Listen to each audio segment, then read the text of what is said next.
और दुलार मिलेला। हमरा ख्याल से पहला मंच छठे यहाँ के साथ है हमार।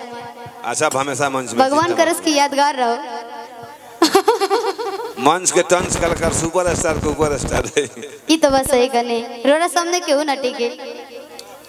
ई तो और काम भाई कई लेकिन हमने के कहल काम बा। अच्छा हमेशा कहबी।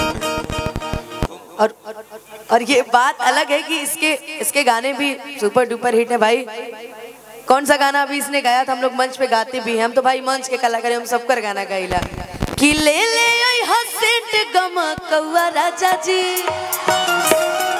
कि मारी मारी के घुमा पूरा गौआ राजा जी। तो अभी ये शिवानी का समय है और शिवानी खूब आगे बढ़े और छोटे बाबा की पूरी टीम है। बाबा कहता है टीम ना हो तो मेरी आप लोग तो हमारे हमेशा के लिए हैं, आजीवन के लिए। दुल्हावों को ले आए हैं क्या? आज जानती हूँ आज हम जिस जगह पे आए हैं गौतम भैया के आशीर्वाद से हम सभी कलाकार हैं जहाँ उपस्थित हैं। ए जगह गाना के डिमांड भइल रहे, अब भैया के भी डिमांड, लेकिन आज हमारे को गाना छूटल बा कि प्यार कईनी दिल से तू खेल गईला फील से आ संगे संगे लड़नी हो हर मुश्किल से आ दगाबाजी कैला अपना दीवानी से दीवानी से। जीवन में प्यार मोहब्बत के बाद जो कैटेगरी आवेला लड़कियां कहतिया कि दगाबाजी कैला अपना दीवानी से दीवानी से। जा माफ कैनी कि जा माफ कैनी तू हूँ का याद रखबा पाला पड़ल रहे कोनो अहिरानी से कि प्यार कैनी दिल से तू खेल गईला फील से संगे संगे लड़नी हो हर मुश्किल से दगाबाजी कैला अपना दीवानी से। तो आजकल के लड़की लोग भी दिल टूटला पे रोवेली थोड़े। थैंक यू सोना जी। आजकल के लड़की दिल टूटला पे रोवेली ना, कहेली कि चला जा तू जी बस दोसर है दूसर काहे आई। अरे जब वो दूसरा खातिर रोरा के छोड़ सकता था, रोरा दूसरा खातिर रोरा के ना। जब जिसके पास इतने प्यार करने वाले लोग हैं तो वहाँ दूसरे की जरूरत नहीं है। प्यार दिखाएं। जा माफ कैनी तू हूँ का याद रखबा पाला पड़ल रहे कोनो अहिरानी से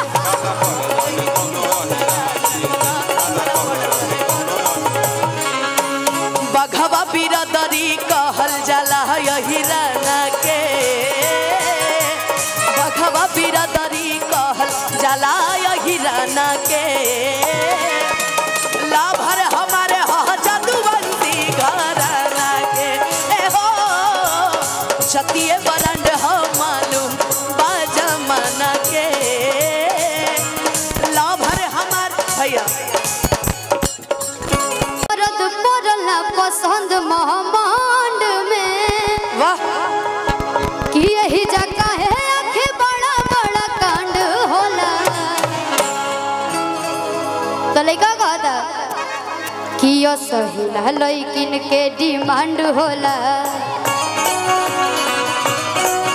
असहिला लड़किन के डिमांड होला बिहार वाला लड़का बरांड होला।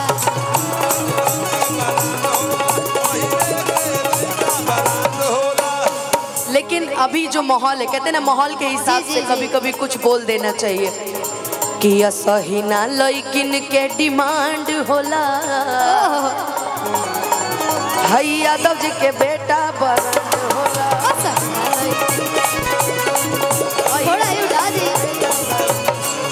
अरे बघवा बिरदरी कहल जाला यही राना के लभर हमारे हा जादूवंती घराना के हो जतिए बरंड हो मालूम बाजमाना के लभर हमारे हा जादूवंती घराना के।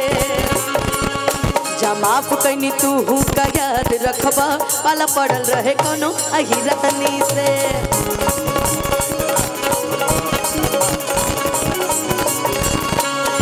हमारे हम तू बोला हम बोल चुकल बानी तरफ तू बोलना।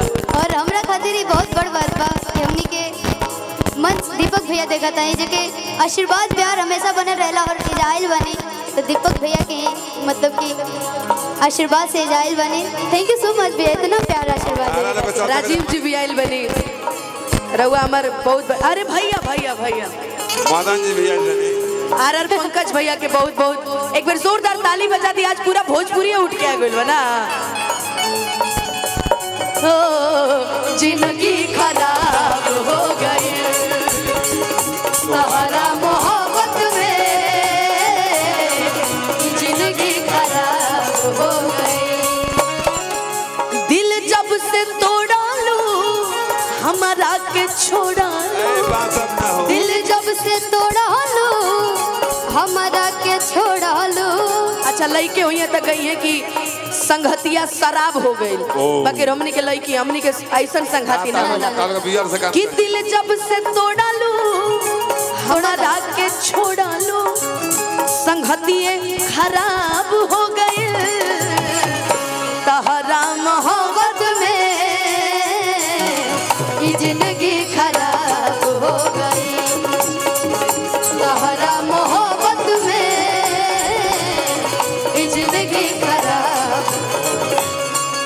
जब माफ कहीं तू का याद रखबा पाला पड़ल रहे कोनो अहिरानी से।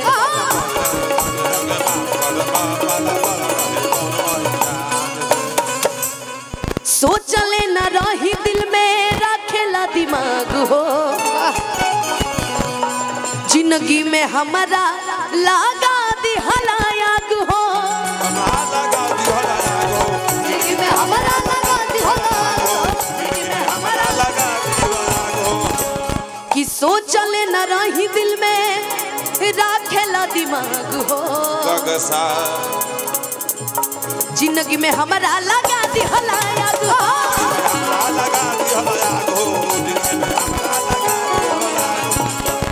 कि अब अलग हो जा हमारा कहानी से अरे कहानी से।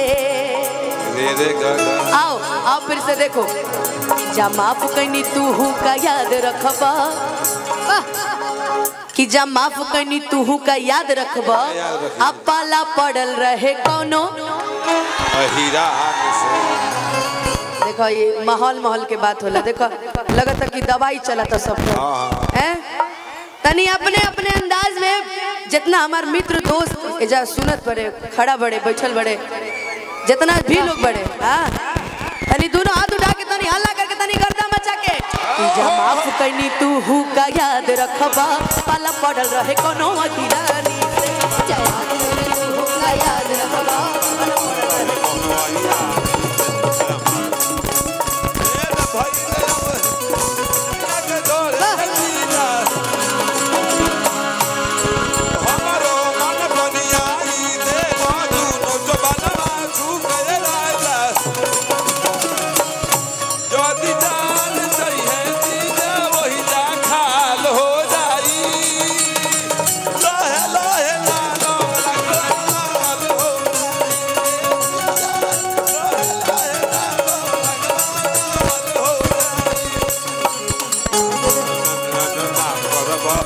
Bala